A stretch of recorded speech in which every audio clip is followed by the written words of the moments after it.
Estamos en Génesis capítulo 8, versículo 8, y dice: envió también de sí una paloma, solo para recordar. Recuerden que habían estado más de 150 días, 40 días de diluvio, 150 días en el arca, llevaban unos 7 meses, y Dios envía un viento, eso lo leímos al principio del capítulo 8, para que las aguas empezaran a descender. Noé había enviado un cuervo, el cuervo iba y venía, indicando que el agua todavía no descendía. Y por eso aquí en el versículo 8 dice: envió de sí una paloma para ver si las aguas se habían retirado sobre la faz de la tierra, y no halló la paloma donde sentar la planta de su pie, y volvió al arca, porque las aguas estaban aún sobre la faz de toda la tierra. Entonces él extendió su mano y tomándola la hizo entrar consigo en el arca. Empieza toda una secuencia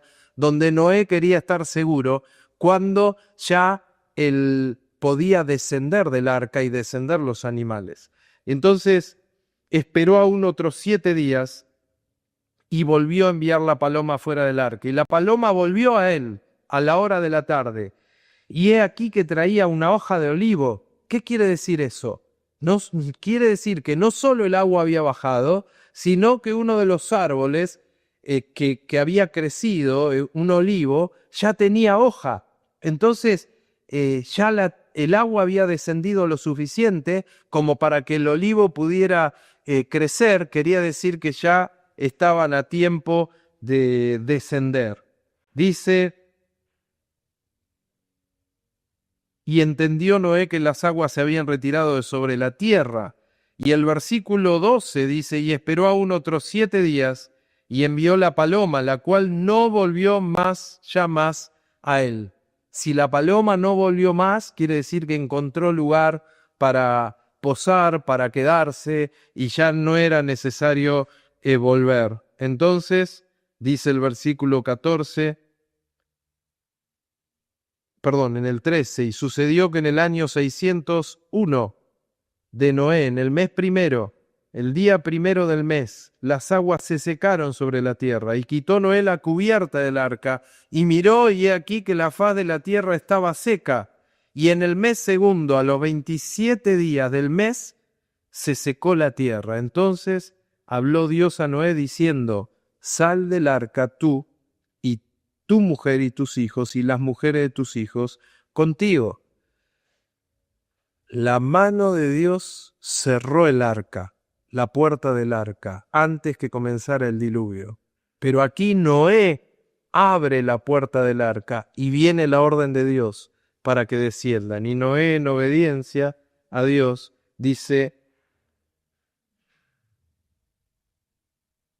Dios le dice: sal del arca tú y tu mujer y tus hijos, y las mujeres de tus hijos contigo, todos los animales que están contigo, de toda carne de aves y de bestias, y de todo reptil que se arrastra sobre la tierra, sacarás contigo, y vayan por la tierra, y fructifiquen, y multiplíquense sobre la tierra. Entonces salió Noé y sus hijos, su mujer y las mujeres de sus hijos con él, todos los animales y todo reptil, toda ave, todo lo que se mueve sobre la tierra según su especie, salieron del arca. Y entonces están saliendo del arca todos, y aquí estoy haciendo una pausa de alguna manera intencional para decir: si vos fueras Noé y vos tenés que estar en el arca y en obediencia después de 120 años de estar construyendo el arca, y que viene el diluvio, y que estuviste 7 meses dentro del arca junto con animales, con la familia, y luego la tierra, el agua desciende, la tierra ya está seca, él puede descender del arca, Dios le ordena que desciende, él bajan los animales, baja la familia. ¿Qué es lo primero que harías? ¿Qué es lo primero que harías vos? ¿Qué se te ocurre hacer? Fíjate Noé. Y edificó Noé un altar a Jehová. Lo primero que hizo Noé cuando descendió del arca fue edificar un altar a Dios. Poder tener un lugar de adoración, un lugar de reconocer la grandeza de Dios. Y tomó de todo animal limpio y de toda ave limpia y ofreció holocausto en el altar. Claro, él había aprendido que la forma de tratar con el pecado era a través de sacrificio de animales. Dios lo había enseñado cuando mató animales para cubrirlos con piel a Adán y a Eva. Ya era una enseñanza que se venía transmitiendo. Pero como Noé era un hombre que estaba cerca de Dios, él edifica un altar. Y entonces, dice el versículo 21, y percibió Jehová olor grato, y dijo Jehová en su corazón, no volveré más a maldecir la tierra por causa del hombre, porque el intento del corazón del hombre es malo de su juventud, ni volveré más a destruir todo ser viviente como he hecho. Dios empieza a hacer una promesa, no va a exterminar más a la humanidad. Mientras la tierra permanezca, no cesarán la sementera, la siega, el frío y el calor, el verano y el invierno, el día y la noche. Y Dios toma la decisión de la tierra está bajo maldición, pero no va a destruir más a la humanidad. Bendijo Dios a Noé y a sus hijos. Bendecir, hablar bien. Habló bien Dios de Noé y de sus hijos. Y les dijo, fructificaos y multiplicaos y llenad la tierra. Un nuevo comienzo. Este es un verdadero nuevo comienzo, no como el de Caín, que era un comienzo a su manera. Este es un verdadero nuevo comienzo. Por otro lado, toda la descendencia de Caín murió en el diluvio. Lo que está quedando es la descendencia de Set, que es a través de Noé. Por otro lado, vos y yo, si queremos trazar nuestro árbol genealógico y podemos ir para atrás y ver por dónde va a pasar nuestra genealogía, tenemos dos certezas a lo largo de la historia. La primera, que nosotros somos descendientes de Adán, porque con Adán y Eva empezó todo. La segunda es que nosotros somos descendientes de Noé, porque con Noé hubo un nuevo comienzo. ¿A través de cuál de los tres hijos, Sem, Cam, Jafet? No lo sabemos, pero estamos seguros que nuestro árbol genealógico pasa por Noé y pasa por Adán. Hice como un paréntesis, ¿no? Cierro el paréntesis y vuelvo. Dice, el temor y el miedo de vosotros estarán sobre todo animal de la tierra y sobre toda ave de los cielos, en todo lo que se mueva sobre la tierra, en todos los peces del mar, en vuestra mano son entregados. Y en ese momento uno puede ver el cumplimiento de lo que Dios le había dicho a Adán. Adán le dijo, Adán, vos sos el Señor de la tierra, de los animales, vas a tener que sembrar, labrar la tierra, pero también sos el Señor. Él pierde el cetro, el señorío, cuando caen en pecado. Y ahora ese cetro realmente está perdido, pero Dios le da una autoridad a Noé y le dice, el temor y el miedo de vosotros estarán sobre todo animal de la tierra. No le dice, tenés la autoridad, tenés el cetro, vas a ser el Señor. El temor y el miedo, les dice. Todo lo que se mueve y vive os será para mantenimiento, así como las legumbres y plantas verdes os los he dado todo. Ahí cambia la dieta acá, cambia la alimentación. Hasta antes del diluvio era vegetariano más bien. Aquí Dios abre y dice, todo lo que se mueve y vive os será para mantenimiento. O sea, abre la dieta a los animales. Solo pone una condición, dice, pero carne con su vida, que es su sangre, no comeréis. O sea, no podían comer carne con sangre, porque ciertamente demandaré la sangre de vuestras vidas, de mano de todo animal la demandaré.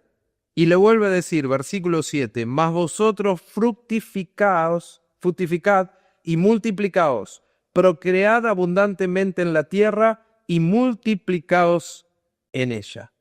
El concepto de fructificad y multiplicaos, ¿no fue lo mismo que le dijo a Adán y a Eva? Exactamente lo mismo. El plan de Dios no ha cambiado. Hay un nuevo comienzo con la familia de Noé, porque la humanidad hasta Noé había sido destruida, porque Dios vio que de continuo toda intención del hombre, todo designio, todo plan era el mal. Dice el versículo 8, y habló Dios a Noé. Ustedes tienen en el apunte la cronología del diluvio. Aquí voy a hacer una aclaración nuevamente.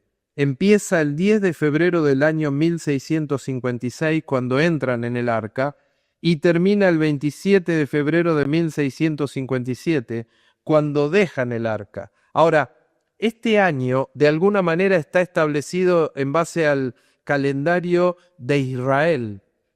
Si uno va hoy al año de Israel, Israel no tiene antes de Cristo y después de Cristo.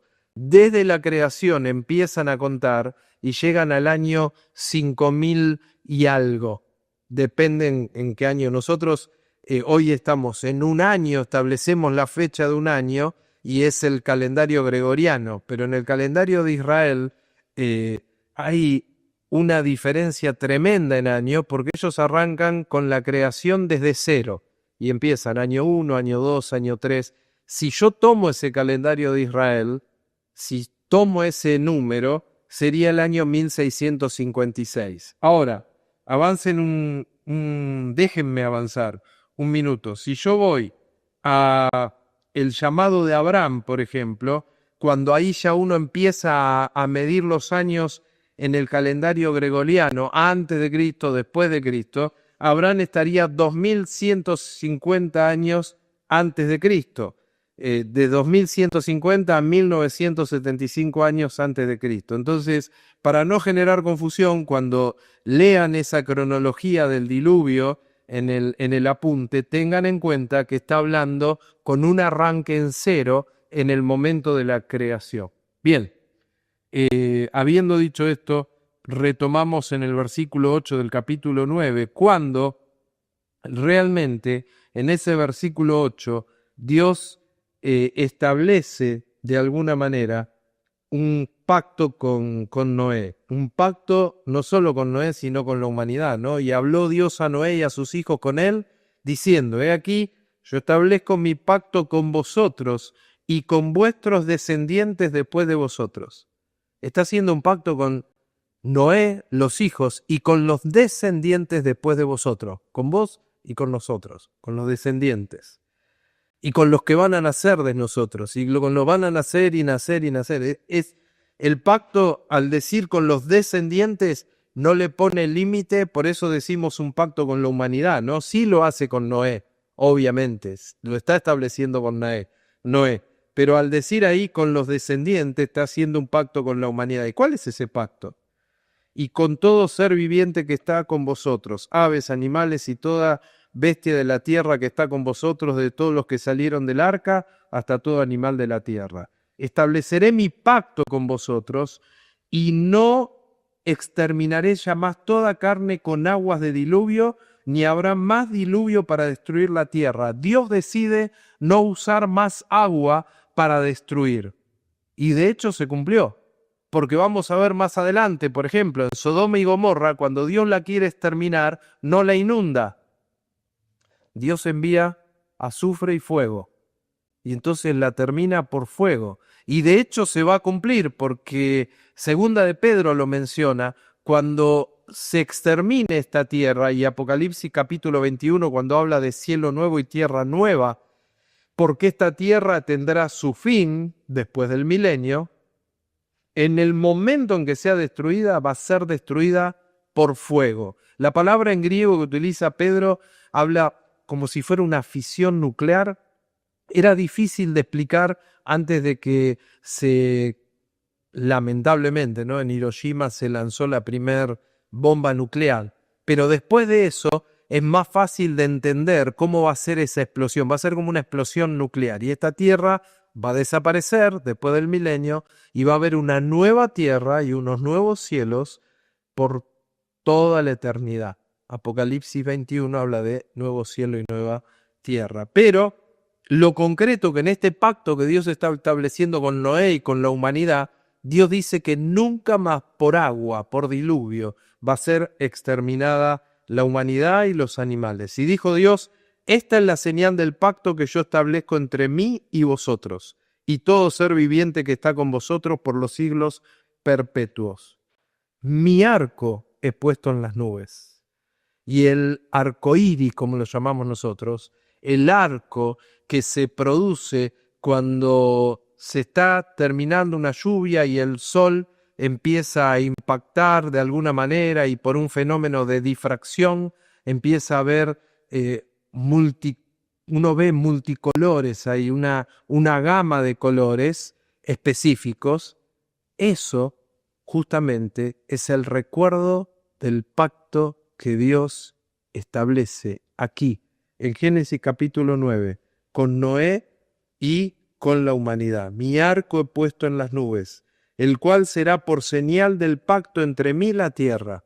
La próxima vez que veas el arco iris porque hubo una tormenta, cuando lo mires, recuerda que ese es la señal del pacto que Dios estableció con Noé aquí, en Génesis capítulo 9. Dice, y sucederá que cuando haga venir nubes sobre la tierra, se dejará ver entonces mi arco en las nubes, y me acordaré del pacto mío que hay entre mí y vosotros, y todo ser viviente de toda carne, y no habrá más diluvio de agua para destruir toda carne. Él estará el arco en las nubes, y lo veré, y me acordaré del pacto perpetuo. Es un pacto incondicional, es un pacto perpetuo, no tiene un fin, y dice, entre Dios y todo ser viviente, con toda carne que hay sobre la tierra. Dijo, pues, Dios a Noé, esta es la señal del pacto que he establecido entre mí y toda carne que está sobre la tierra. Y los hijos de Noé, que salieron del arca, fueron Sem, Cam y Jafet. Y Cam es el padre de Canaán. Estos tres son los hijos de Noé, y de ellos fue llena toda la tierra. Ahora, vamos a entrar aquí en una situación, porque claro, la tierra después del diluvio cambia toda su cuestión biológica de naturaleza. Por ejemplo, la fermentación no existía antes del diluvio. Después del diluvio empieza el concepto de la fermentación. Y aquí pasa algo bastante interesante, porque dice, después comenzó Noé a labrar la tierra. Claro, Noé empezó a hacer lo que había aprendido antes del diluvio. Comienza a labrar la tierra. Y dice, y plantó una viña, y bebió del vino, como lo hacía antes del diluvio, pero, dice, y se embriagó, y estaba descubierto en medio de su tienda. Estaba desnudo en medio de su tienda. Se había embriagado con el vino que había producido de su viña, ¿no? Y Cam, padre de Canaán, fíjense que siempre resalta, padre de Canaán, y después vamos a hablar un poquito de eso, vio la desnudez de su padre y lo dijo a sus dos hermanos que estaban afuera. Entonces Sem y Jafet tomaron la ropa y la pusieron sobre sus propios hombros. La idea es, no miraron a su papá, no miraron a Noé. Pusieron la ropa y fueron para atrás para taparle, para no ver la desnudez de su padre. Entonces, dice, andando hacia atrás, cubrieron la desnudez de su padre teniendo vueltos sus rostros, y así no vieron la desnudez de su padre. Y despertó Noé de su embriaguez, y supo lo que le había hecho su hijo más joven, y dijo, maldito seas Canaán, maldito seas. Lo maldijo. Claro, hay mucho análisis para hacer respecto a el hecho de qué fue lo que verdaderamente hizo Cam, ¿no? Walbur y Zuck, en el libro El conocimiento bíblico, en la página 41 de ese libro, ellos aclaran un poquitito este concepto y dicen, lo voy a leer textual, la pregunta básica tiene que ver con lo que hizo Cam, el hijo menor de Noé. ¿Y por qué maldijo Noé a Cam? Se ha propuesto muchas ideas descabelladas, dice. Los rabinos decían que Cam castró a Noé, lo cual explicaría por qué no tuvo más hijos. Otros aseguran que Cam durmió con su madre, descubriendo así la desnudez de su padre, y que Canaán fue el hijo de esa unión. Otros han dicho que Cam perpetró un ataque homosexual contra su padre. Todo lo que han dicho rabinos. Pero la expresión en hebreo significa lo que dice. Cam vio la desnudez de su padre. Cam lo vio con sus propios ojos a su padre desnudo. Y eso en sí mismo ya era pecado, ya era algo desagradable. No es que se relacionó sexualmente con Noé, porque en este caso el hebreo tendría que tener otra traducción. Y ahí explican ellos, ¿no? El hecho de él descubrió la desnudez de su padre. Por el contrario, dice, Noé se había descubierto a sí mismo y Cam lo vio así. Bueno, hacen todo ese análisis, pero lo más interesante es que Cam, del pasaje para rescatar, es que Cam pecó contra su papá viendo la desnudez, pero Sem y Jafet no quisieron hacerlo y lo cubrieron al padre. Y por eso viene la maldición a Canaán. Siervo de siervos serás a tus hermanos. Dejamos aquí, cuando continuemos vamos a continuar en Génesis 9, 26.